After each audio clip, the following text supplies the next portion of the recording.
Pulmonary eosinophilia. Etiology and pathology. Pulmonary eosinophilia is the term used for a group of disorders of different etiology, characterized by peripheral blood eosinophilia and eosinophilic pulmonary infiltrates.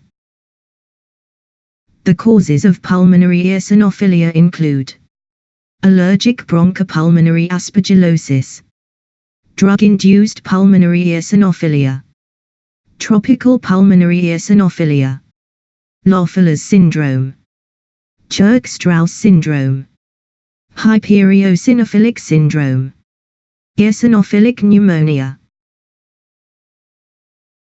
Allergic bronchopulmonary aspergillosis. This is mainly caused by Aspergillus fumigatus, but may be caused by other Aspergillus species and Candida.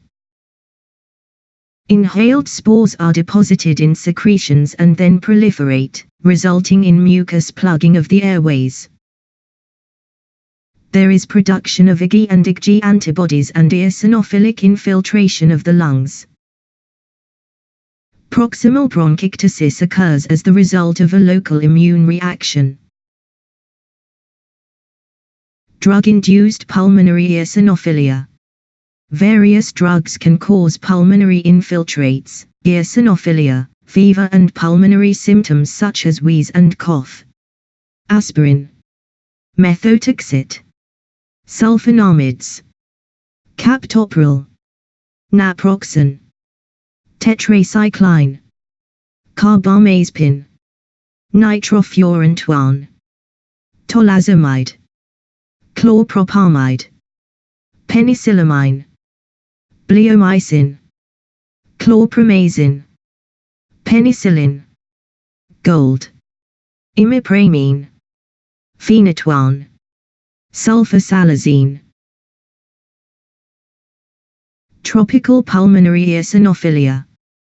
The common causes include Wuchereria bancrofti, Brugia malayi, Ancylostoma duodenale, Strongyloides stercoralis, Toxocara canis. Hypereosinophilic syndrome. This is characterized by marked blood eosinophilia and eosinophilic infiltration of the heart, lungs, skin, central nervous system and other organs. It usually affects men in the fourth decade and has high morbidity and mortality. Chronic eosinophilic pneumonia. This is characterized by blood eosinophilia with pulmonary eosinophilic infiltration for which there is no obvious cause. Epidemiology. Allergic bronchopulmonary aspergillosis, the most common cause of eosinophilia, occurs worldwide and at any age. Drug-induced pulmonary eosinophilia, dependent on local patterns of drug use. Tropical pulmonary eosinophilia, commonly seen in Asia, Africa and South America. Chronic eosinophilic pneumonia, mainly affects middle-aged women with a history of asthma. Clinical presentation. Allergic bronchopulmonary aspergillosis. Most patients present with asthma, 10% have night sweats, fever or malaise. Drug-induced pulmonary eosinophilia, cough, dyspnea and fever may start within hours of taking the drug.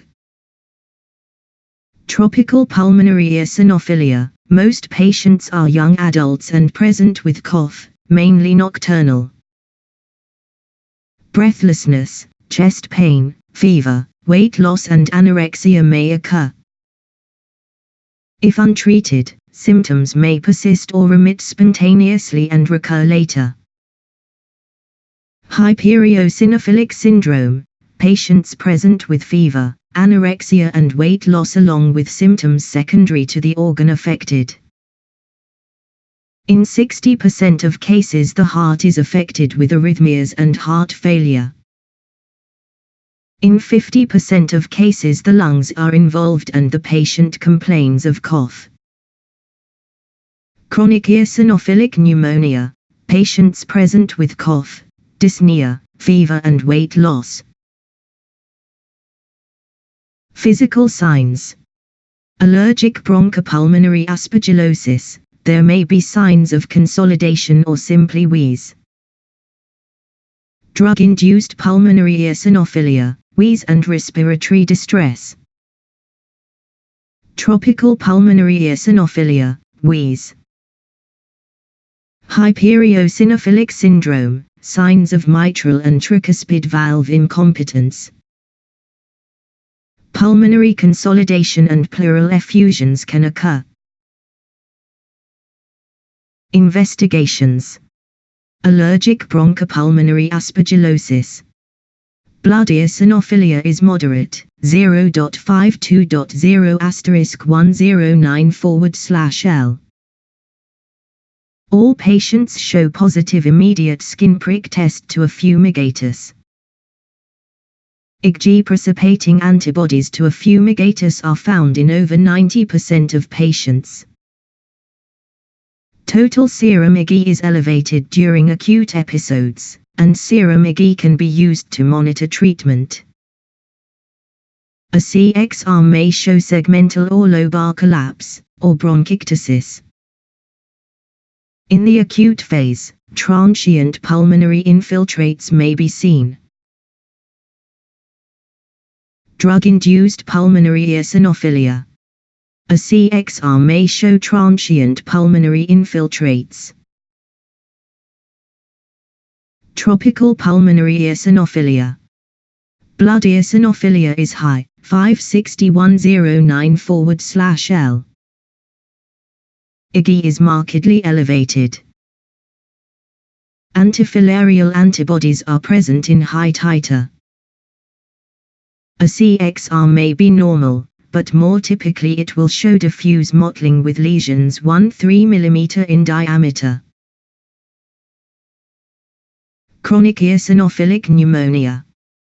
There is likely to be peripheral eosinophilia, anemia, raised erythrocyte sedimentation rate and elevated IgG. Lung function tests show a restrictive or mixed defect. CXR shows peripheral pulmonary densities that have been described as photograph negative of pulmonary edema. Treatment. Allergic bronchopulmonary aspergillosis. Treatment is with oral corticosteroids during acute episodes. Response to treatment can be monitored by radiologic clearing, resolution of eosinophilia or serum IgG levels. Drug-induced pulmonary eosinophilia. Withdrawal of the drug results in resolution of the symptoms, which can be hastened by corticosteroids. Tropical pulmonary eosinophilia. Treatment of filarial diseases with diethylcarbamazine, not available in the UK, building up to a dose of 6 mg/kg daily for 3 weeks. Any marked delay in treatment is associated with a poor clinical response and development of pulmonary fibrosis. Mebendazole, albendazole or pyrantel pamoate are used if ascaris or Nekata are the cause. Thiobendazole is the drug of choice for strongyloids stercoralis. Hypereosinophilic syndrome. Treatment is with corticosteroids. In resistant cases, hydroxycarbamide, hydroxyurea, may be helpful. Chronic eosinophilic pneumonia. This responds rapidly to corticosteroids, and failure to respond within 48-72 hours raises the possibility of an alternative diagnosis such as bronchiolitis obliterans and organizing pneumonia, now known as cryptogenic organizing pneumonia. The dosage of corticosteroids is gradually tapered as relapses are common. Most patients regain normal lung function, although a few may develop a persistent obstructive defect, and in rare instances pulmonary fibrosis may occur.